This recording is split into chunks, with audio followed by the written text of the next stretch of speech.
Bonjour à tous et bienvenue pour ce live NFP, les Non-Farm Payroll. Ce sont les chiffres mensuels de l'emploi américain qui seront publiés dans quelques minutes à 14h30.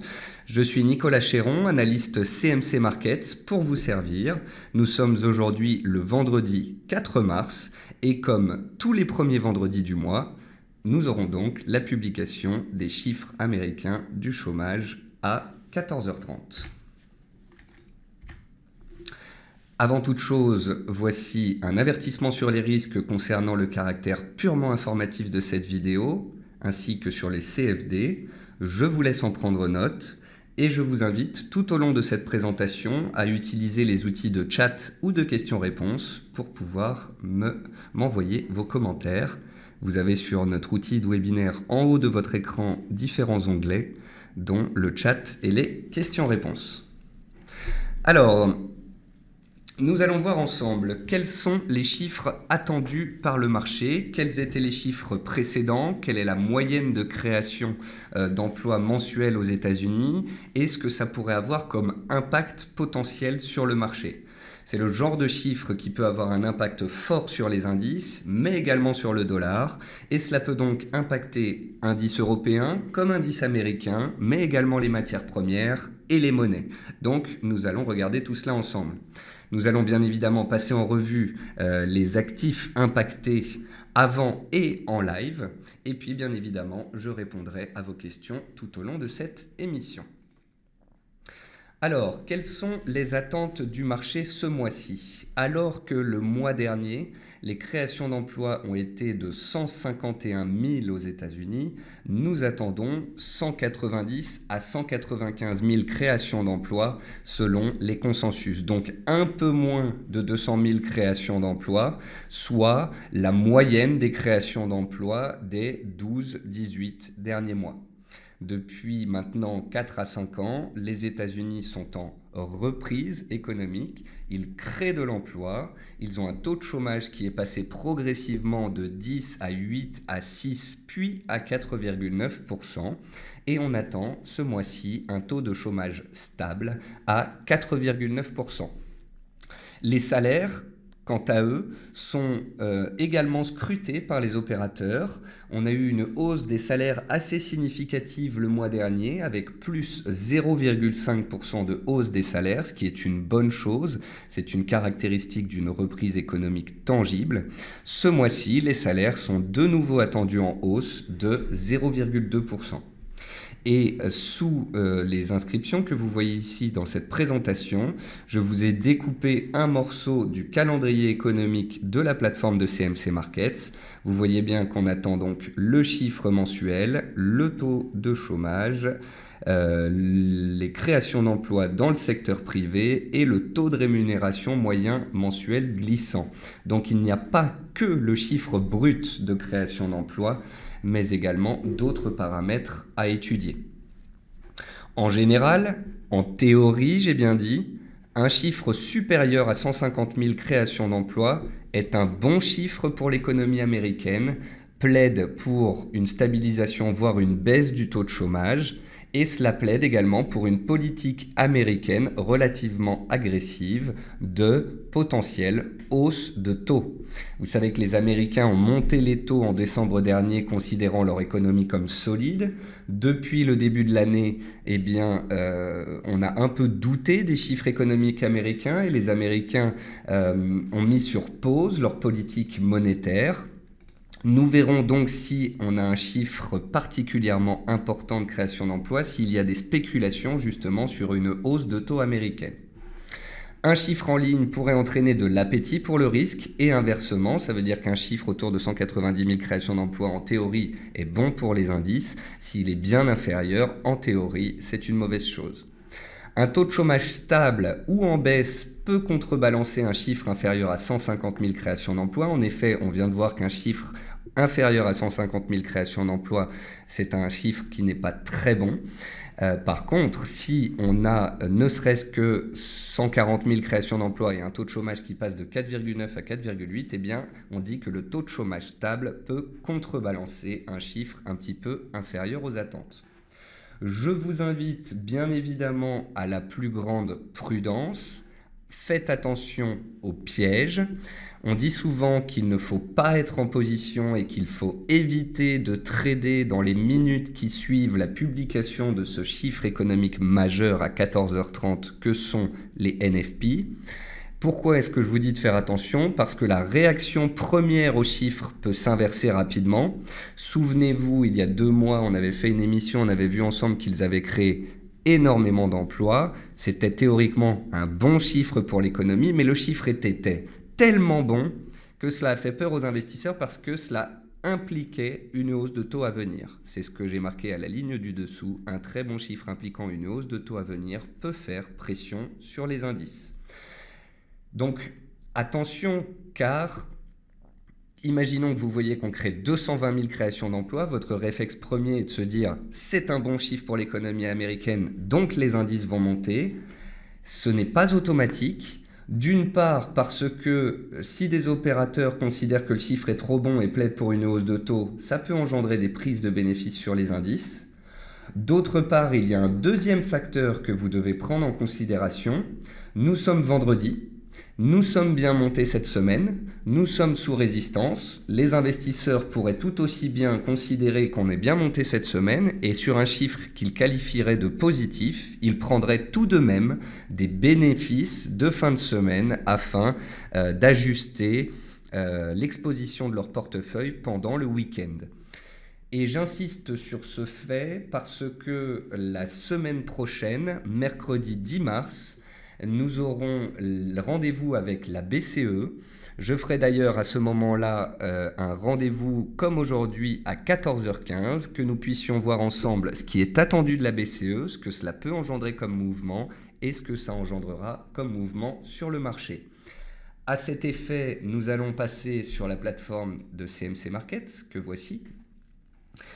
Sur la plateforme de CMC Markets, vous avez un outil sur le calendrier qui permet de mettre des alertes. Donc vous voyez que j'ai 2 alertes ouvertes. Le non-farm payroll qui sera publié dans 6 minutes avec le chiffre en prévision, le chiffre en précédent et son impact.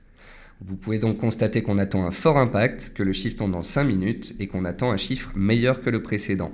Quant au taux de chômage, on l'attend en ligne avec le précédent. Alors, sur ma plateforme que vous pouvez voir, je n'ai pas utilisé le design habituel que j'utilise lors de la matinale.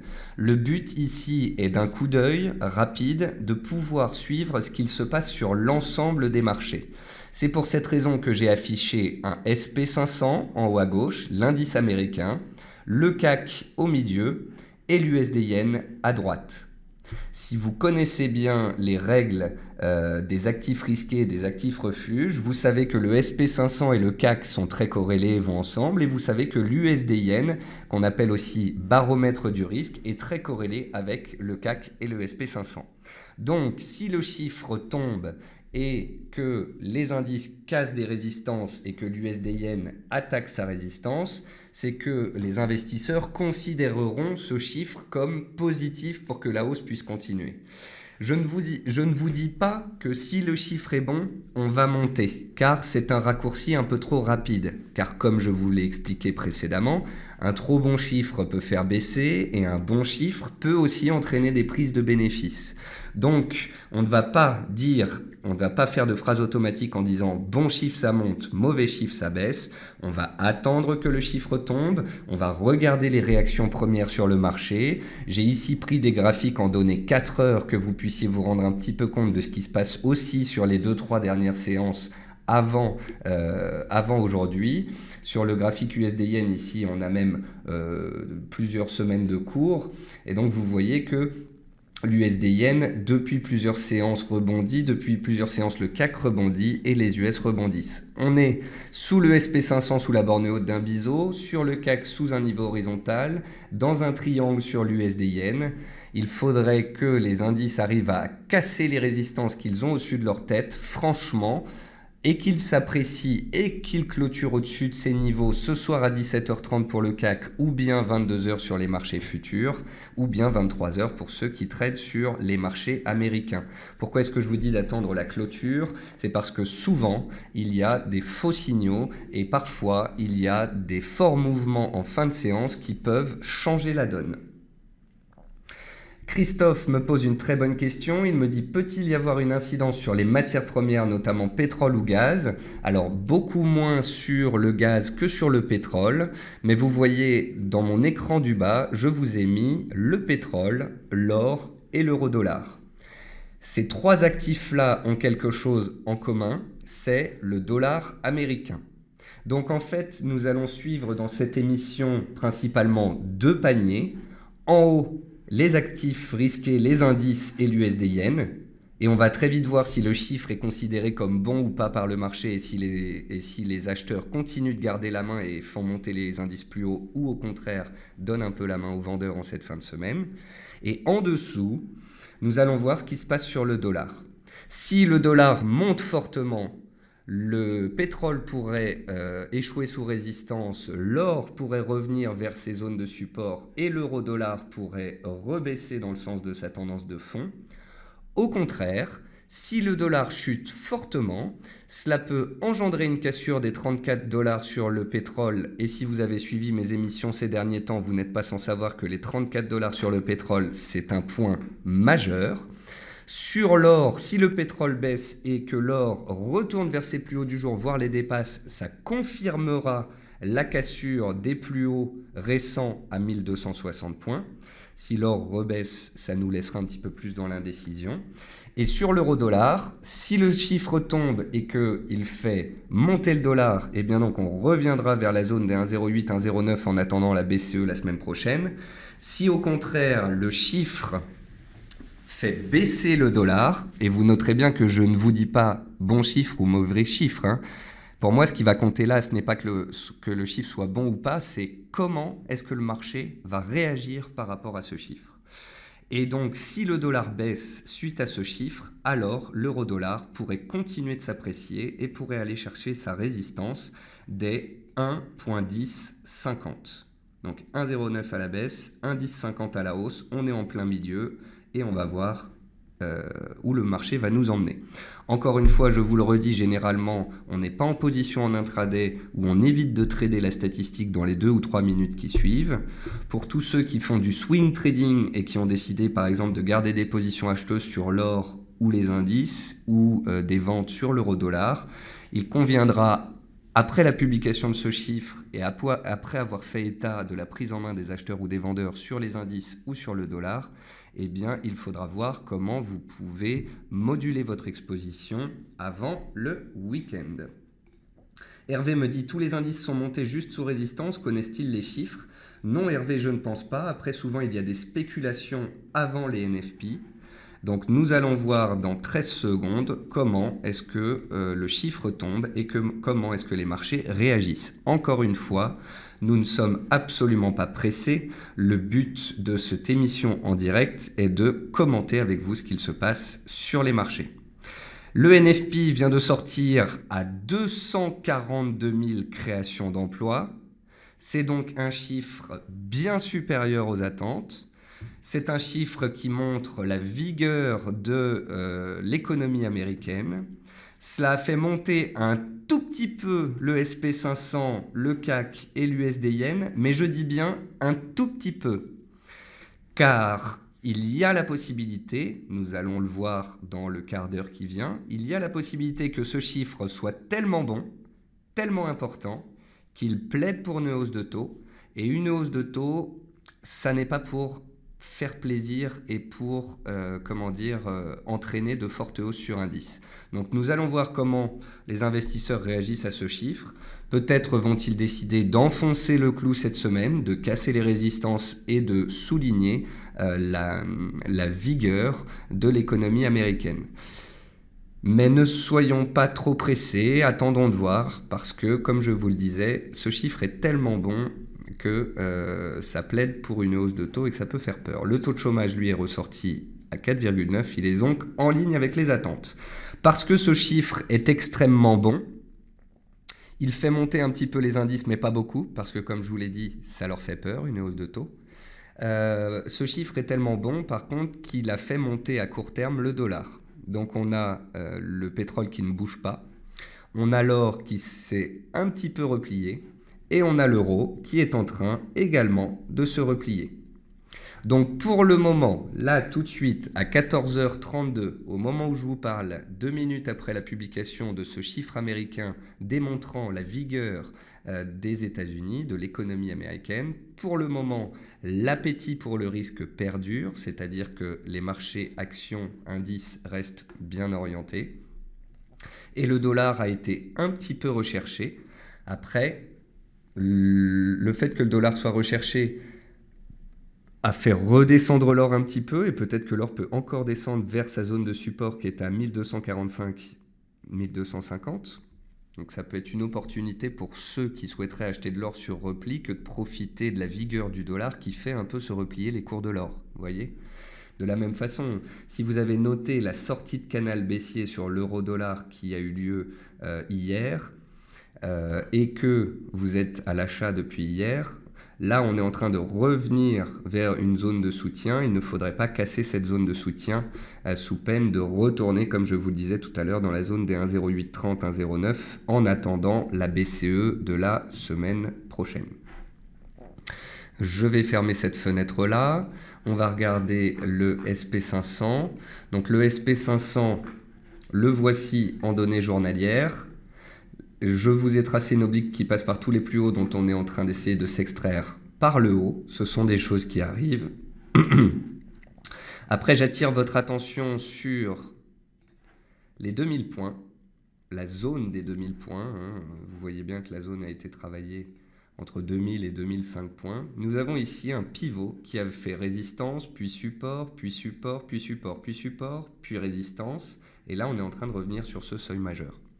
Donc il faudra voir ce soir si effectivement les acheteurs enfoncent le clou, si effectivement le SP500 accélère au-dessus des 2000 points, ou s'il clôture juste sous résistance, ou encore autre possibilité. Nous sommes en train de monter pendant 10 minutes après le chiffre, et puis derrière on a des prises de bénéfices parce que nous sommes sous résistance, parce qu'on a on s'est beaucoup apprécié cette semaine, et puis aussi parce qu'un chiffre aussi bon que cela plaide pour une hausse de taux aux États-Unis. Sur le 440, vous pouvez voir qu'on était dans un range, on en est sorti par le haut. Il y a eu un petit pullback à 4450, là on est à 4475. Pour l'instant, le marché est pleinement haussier, en tendance haussière de court terme, et tente de valider un signal haussier de nouveau en cours de clôture. Si ce soir le CAC clôture au-dessus de 4460 points, au cours actuel, par exemple, il aura validé le fait qu'il reste en tendance haussière et qu'il peut aller plus haut, potentiellement sur des spéculations au début de semaine prochaine avant la BCE. Si néanmoins, dans les 2 heures qui viennent, on ne monte pas plus haut et on clôture sous la résistance, alors là, il faudra se poser des questions sur la suite du scénario. Donc pour l'instant, le SP500, c'est un petit peu apprécié. Je vais me mettre en données 15 minutes pour regarder ça en zoomant sur la situation. Pour l'instant, c'est bien accueilli. Le CAC, ça passe. L'USD-Yen s'apprécie, donc ça montre que le dollar est recherché. Alors le pétrole, lui, il est un petit peu coincé, si vous voulez, parce que d'une part, quand l'économie américaine est forte et solide, c'est censé soutenir les cours du pétrole, sauf que, étant donné que les chiffres sont très bons, ça soutient le dollar, et qui dit hausse du dollar, dit pression sur le pétrole. C'est pour ça que le pétrole, là, il est complètement coincé. Il n'arrive pas à monter parce que le dollar est trop fort, il n'arrive pas à baisser parce que les indices montent. Donc pour l'instant, on voit bien les US, l'Europe qui confirment les signaux haussiers. Les opérateurs sont contents, peut-être rassurés de ce chiffre très élevé et de la solidité de l'économie américaine. Le fait que donc, le chiffre soit aussi bon engendre une hausse du dollar américain, ce qui entraîne un reflux sur les cours de l'or et un reflux sur les cours de l'euro-dollar. On va regarder ensemble les cours de l'or. Je vais me mettre en données journalières. Ça, c'était un petit canal qu'on avait tracé ensemble déjà au mois de janvier quand on parlait du fait que l'or était en tendance et que c'était un des actifs les plus intéressants à jouer. Vous voyez ici que l'or avait fait un plus haut quand les indices actions étaient au plus bas le 11 février. Depuis 15 jours, alors que les indices montent, l'or a réussi à monter et à faire un nouveau plus haut hier et aujourd'hui. Donc ça montre bien que la tendance est forte. Néanmoins, aujourd'hui, là tout de suite, à court terme, on a touché 1275 $. On s'est beaucoup apprécié depuis 2 semaines et le dollar étant fort, il entraîne un reflux des cours. Alors il sera intéressant de voir jusqu'où peut aller ce reflux. On a un niveau horizontal et psychologique à 1200 qui est extrêmement important. Les cours de l'or sont tellement soutenus que pour le moment je ne vois pas de raison de retourner jusqu'à ce seuil-là. Par contre, ce qu'on peut surveiller, c'est ici les 1245 qui sont les plus hauts précédents en cours de clôture. Et puis vous avez ici une oblique qui passe par les plus hauts qui matérialisait un triangle. Peut-être qu'après le signal de sortie hier, nous sommes en train de faire un pullback sur le triangle et donc sur la zone des 1240-45. Voilà. Donc l'or garde une pente ascendante et reste en tendance haussière, mais à court terme, à cause de l'appréciation du dollar, les cours consolident et reviennent en direction d'un support. Pour le moment, je qualifie ce repli d'un repli technique car la tendance haussière forte pourrait perdurer. Et puis l'euro-dollar, eh bien l'euro-dollar, je crois que je vais vous montrer le graphique pour que vous puissiez tout juste vous faire un avis par vous-même. Moi ici je vois une tendance baissière, ici je vois une sortie de canal et ici je vois un pullback sur canal. C'est-à-dire que tant que l'euro-dollar sera au-dessus d'1,09, la probabilité qu'on ait fait un pullback sur le canal avant de remonter à la hausse est forte et doit être pris en considération par ceux qui sont à la vente. Si on casse les 1,09 et qu'on accélère dessous, alors c'est qu'on réintègre le canal. Mais si on prend appui sur un 1,09 et qu'on repart à la hausse, alors c'est que c'était un pullback et donc une opportunité pour ceux qui voulaient se placer à l'achat sur repli. Donc le SP500 a mis une bougie verte en 15 minutes et en données horaires. Pareil sur le CAC. Il faudra que vous regardiez dans les 2, 3, 4 heures qui viennent si c'est un vrai signal haussier soutenu par de la hausse ou si au contraire on est en train de faire une mèche haute avant d'éventuellement consolider sous la zone des 2000 points. Et je vous le répète, si le SP500 revient sous 2000 points, voire revient vers les plus bas du jour, alors le CAC 40 clôturerait sous 4460 et ne validerait pas de signal acheteur.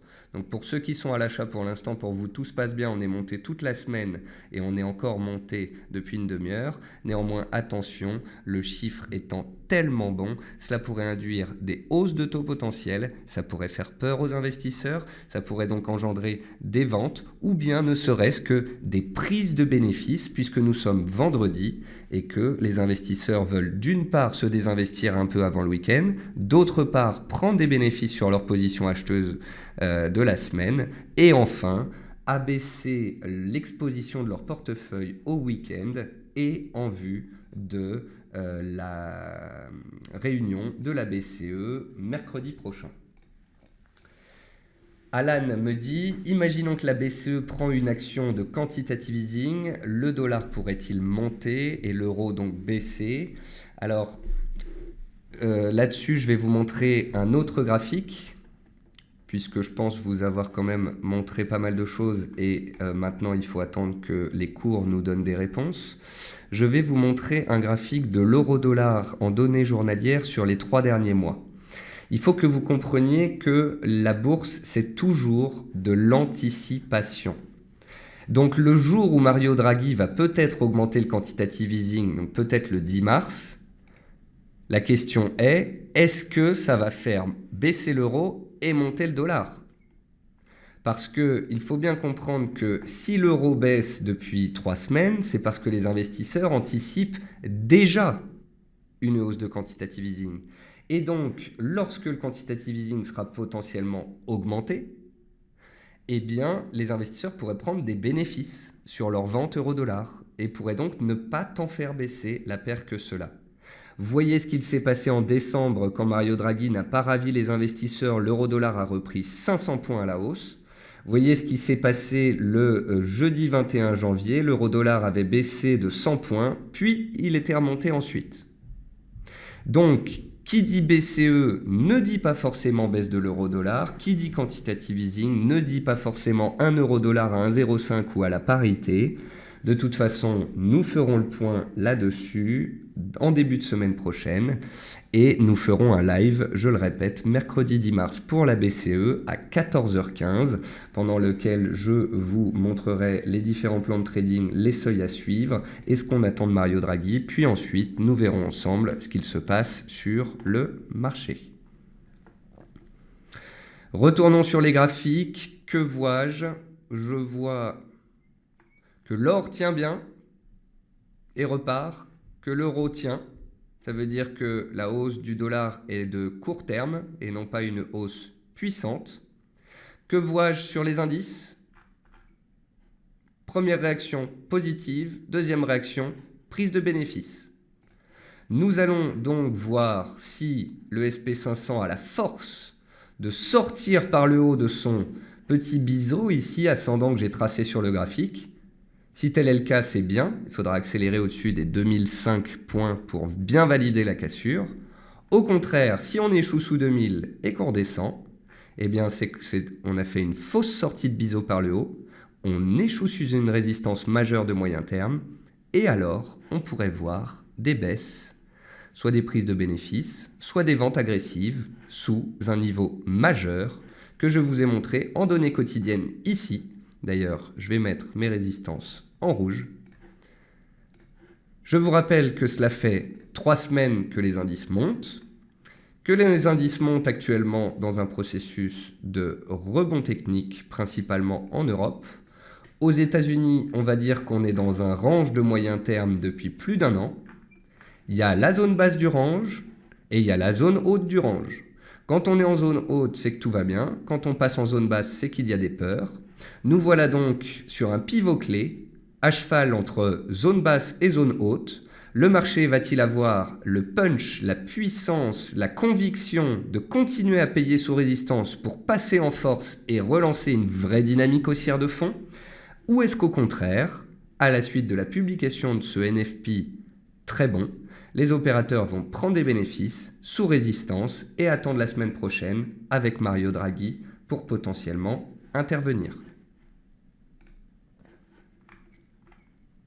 Donc, indice sous résistance, le CAC lui juste au-dessus. Vont-ils clôturer en dessous ou au-dessus? Comme je vous l'ai dit, seule la clôture compte. Concernant l'or, que j'affectionne particulièrement, dont j'ai parlé dans mes derniers points presse, dont j'ai parlé sur BFM, dont j'ai parlé sur Trading TV, je ne fais que ça, vous parler de l'or. Pourquoi? Parce que fondamentalement, je vous ai expliqué en quoi les indices étaient baissiers et en quoi la baisse pourrait reprendre. Mais je vous ai aussi expliqué qu'à court terme, les indices montaient plus ou moins sur non pas les fondamentaux, mais des spéculations de quantitative easing de la part des banquiers centraux. Les indices montent non pas parce que tout va bien, mais parce que tout va mal. Alors c'est un peu particulier comme raisonnement, mais c'est vrai. Cette semaine, on a vu que l'inflation était négative en zone euro. Donc la BCE peut faire du quantitative easing, donc ça monte. Donc ça veut dire qu'on a un mauvais chiffre, mais c'est une bonne chose, donc ça monte. La Chine, les chiffres sont pas bons, donc la banque chinoise va faire du quantitative easing. Donc, la raison est mauvaise, fondamentale mauvaise, et la réaction sur le marché est haussière.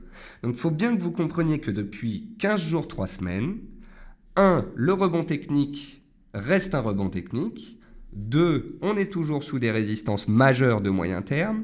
3, seule une cassure des plus hauts annuels du CAC 40 et de son ouverture annuelle à 4600 points et la fermeture de son gap annuel serait un élément positif. Pour le moment, les chiffres économiques sont en demi-teinte, les banquiers centraux ne savent pas comment gérer la situation, les fondamentaux se dégradent. Donc sur les indices, comme je vous l'explique, on monte même quand ça ne va pas bien. Par contre, si un actif, lui, représente bien les craintes des investisseurs justement sur les fondamentaux et sur la suite logique à moyen terme, c'est l'or. L'or peut ravir les investisseurs qui aiment l'analyse technique parce qu'il est très propre et en tendance. L'or peut ravir ceux qui souhaitent jouer la baisse des indices boursiers, car vous l'avez vu, vendre les indices boursiers en espérant que ça baisse, ce n'est pas une solution. Par contre, acheter de l'or en se disant si les indices baissent à un moment, l'or va monter très fort, ça c'est un raisonnement qui se tient, ou bien se dire je ne sais pas quoi faire sur les indices car ils ne sont pas lisibles, j'achète de l'or car lui est lisible, quelle qu'en soit la raison, je m'en moque, je veux un actif en tendance. Encore une fois, l'or est intéressant de ce fait. Et c'est pour ça que j'ai autant appuyé dessus ces derniers temps. Donc pour le moment, moi je vois des indices sous résistance majeure et je vois un dollar qui a été payé lors de la stat, mais une certaine indécision tout de même, puisque l'or arrive à tenir le choc et l'euro-dollar arrive à tenir le choc. Avez-vous d'autres questions ? Car sinon, pour ma part, je pense vous avoir cadré tous les actifs, vous avoir donné les scénarios, vous avoir donné les seuils de support et de résistance. Ça fait une demi-heure qu'on fait cette émission et je pense que vous avez compris les tenants et les aboutissants de ce live NFP. Si vous avez 2-3 questions, n'hésitez pas. Paul me dit « Les investisseurs vont se questionner sur la hausse de taux, ce qui fera baisser potentiellement les indices. » C'est effectivement, Paul, un des cheminements logiques que l'on vient de voir. Si le chiffre est trop bon, ça peut faire un petit peu peur. Thierry me dit « Peut-être pas plus de QE, mais étendre à des classes d'actifs. » Alors effectivement, Thierry, la BCE a beaucoup d'options mercredi prochain. Elle peut baisser les taux, elle peut augmenter le quantitative easing en temps, elle peut augmenter le quantitative easing en montant et elle peut augmenter le quantitative easing en type d'actif.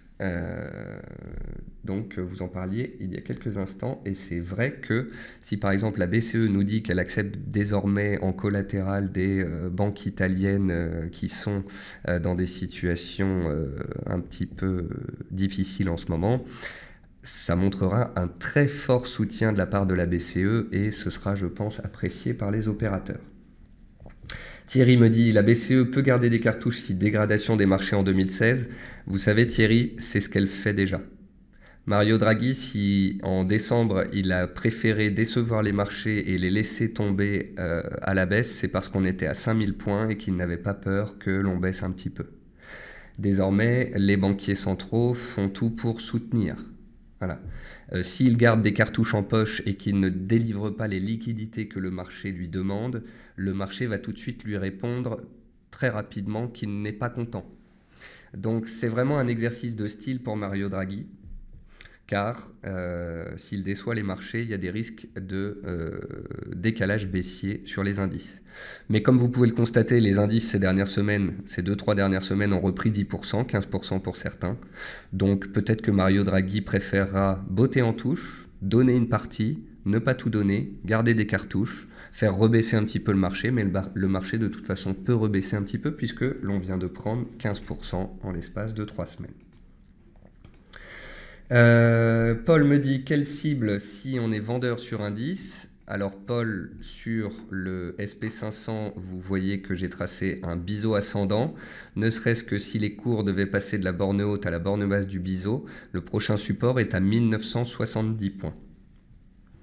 Sur le 440, vous avez une oblique qui passe par tous les plus bas, le support se trouve à 4430 points, et si on casse le support des 4430 points, on peut retourner vers le support horizontal des 4390 points.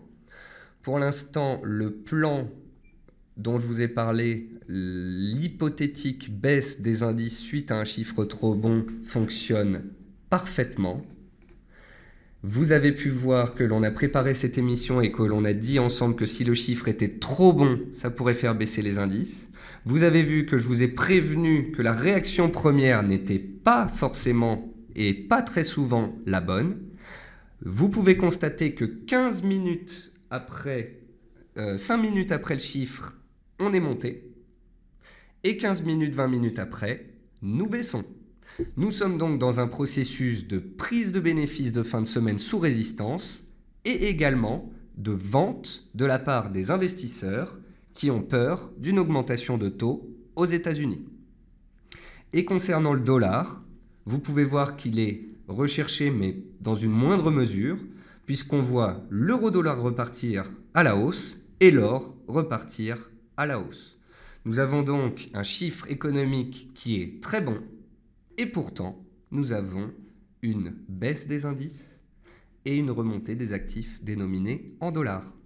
J'espère que vous aurez compris la complexité de ce type de publication, de ce que cela peut engendrer et des choses auxquelles il faut faire attention.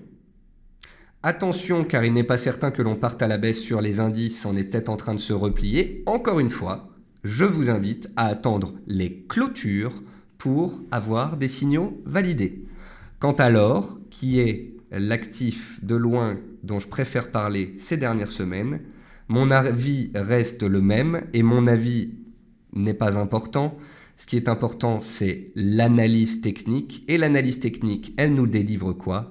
Elle nous délivre un message haussier sur l'or. L'or est en effet passé de 1275 à 1250, a tenu ce seuil et repart à la hausse. L'or reste bien orienté et les indices sous pression. Sur ce, je vous souhaite à tous une très bonne journée, une très bonne séance et un bon week-end. Et je vous retrouve dès lundi prochain pour la matinale. Au revoir à tous.